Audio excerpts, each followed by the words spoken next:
जयति पराशरसूनुः सत्यवती हृदयनन्दनो व्यासः यस्य आस्य कमलगलितं वाङ्मयममृतं जगत्पिबति भुजगभोगाभमुद्यम्य हृद्यं निजभुजं दक्षिणं लक्षणाढ्यं ललितमुद्रिक्तविज्ञानमुद्रं भज भज अनन्तमित्यालपन्तं प्रणतवान् प्राणिनां प्राणभूतं प्रणतिभिः प्रणये पूर्णबोधम् भवदवोष्णेन तातप्यमानान् भुवि परं नाथमप्रेक्षमाणान् भुवनमान्येन च अन्येन दोष्णा भवतु भीर्मा इति नः सान्त्वयन्तम् प्रणतवान् प्राणिनां प्राणभूतं प्रणतिभिः प्रणये पूर्णबोधम्.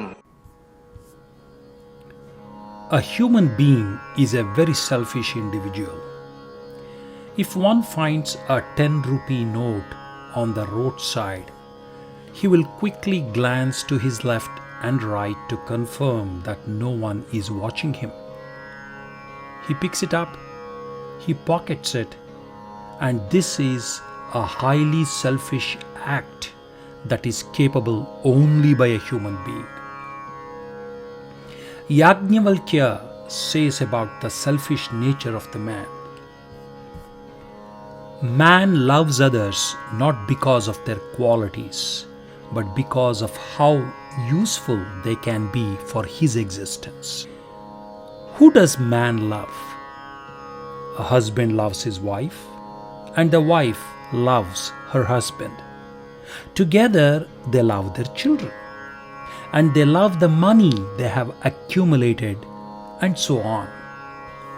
According to Yajnavalkya, this is entirely false. A wife loves her husband not for him but for herself. A husband loves his wife for selfish reasons because a wife is beneficial. Together they love their children, who hopefully will care for them in old age. Here the expectation is that the children would take care of them in old age. But everyone loves money. Does that mean we all love money?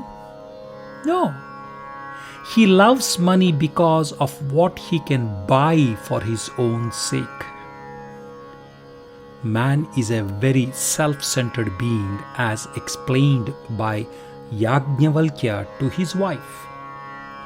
The beauty of the Upanishads is that it gives a beautiful reflection of the internal workings of the human mind, and it gives us a mirror and shows us who we are. We cannot escape the truth that man is the most selfish being of all the creations in this universe. While growing up, I remember reading The Jungle Book by Rudyard Kipling.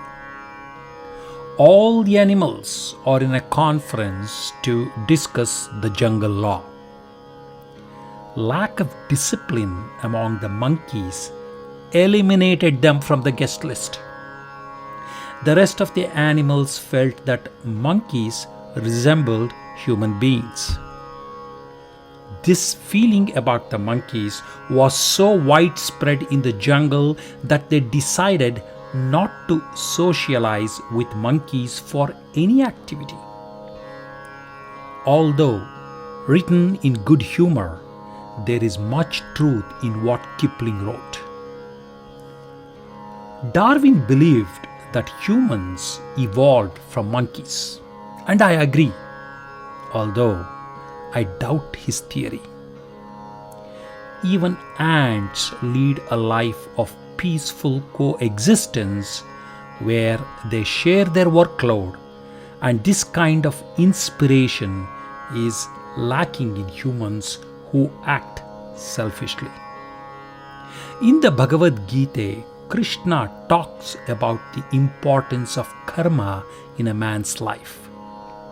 He says, "It is not good to have false expectations regarding rewards attached to karma. Do not feel dejected if there is no reward after your karma. Even when you do not get any reward, learn to be happy and continue with your karma.